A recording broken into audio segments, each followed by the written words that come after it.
Bonjour à tous. À la une de ce 12h30, donc le 96e Salon de l'Auto de Bruxelles qui ouvre officiellement ses portes au public vendredi. 500 000 visiteurs sont attendus en 10 jours. Martin Collier nous attend sur place. Vous avez déjà pu arpenter les allées du salon. Quelles sont les nouveautés ?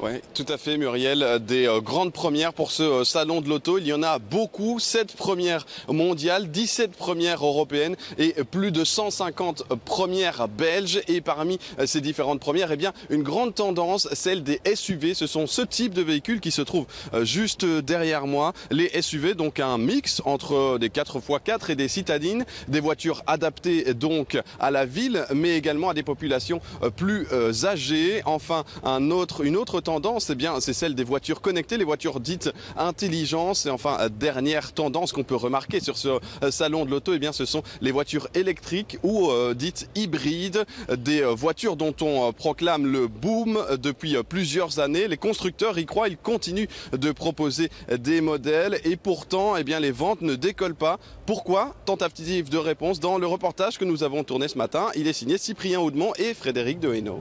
La voiture du futur est autonome et électrique, impossible de les louper, les bornes sont partout. De l'hybride au 100%, on en trouve sur tous les stands, mais la part de marché stagne, 1% des ventes seulement. La technologie qui est derrière fonctionne impeccablement bien, mais par contre l'état d'esprit du consommateur n'est peut-être pas encore tout à fait prêt à l'électrique. L'électrique, c'est pour la plupart des cas une limitation de son autonomie. Et aujourd'hui, on sait que la voiture reste le synonyme de la liberté. Des clients frileux donc, et la pression des pétroliers. À chacun son explication. Pour les constructeurs, une chose est sûre, la révolution est proche.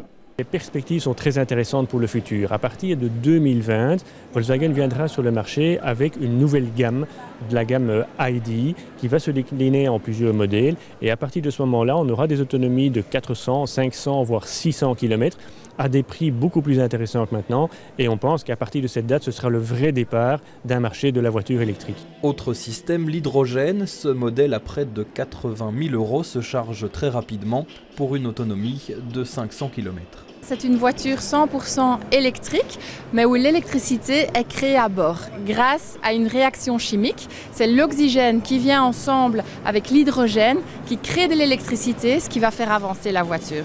Le hic, pour l'instant, il n'y a qu'une seule station hydrogène en Belgique. Si en salon, tout le monde semble miser sur cette formule de l'avenir, électrique, hydrogène, hybride, la révolution semble encore loin sur nos routes. Voilà, lancement du 96e Salon de l'Auto, c'est demain pour les professionnels et pour le grand public, c'est dès vendredi, il durera jusqu'au 21 janvier. Autre petite précision, eh bien pour ceux qui désirent venir en famille, il y aura un pavillon, une aile du Palais du Heysel qui sera spécialement dédié aux enfants et au film Cars où ils pourront découvrir eh bien, les modèles grandeur nature des héros de Cars. Vous pourrez donc venir en famille.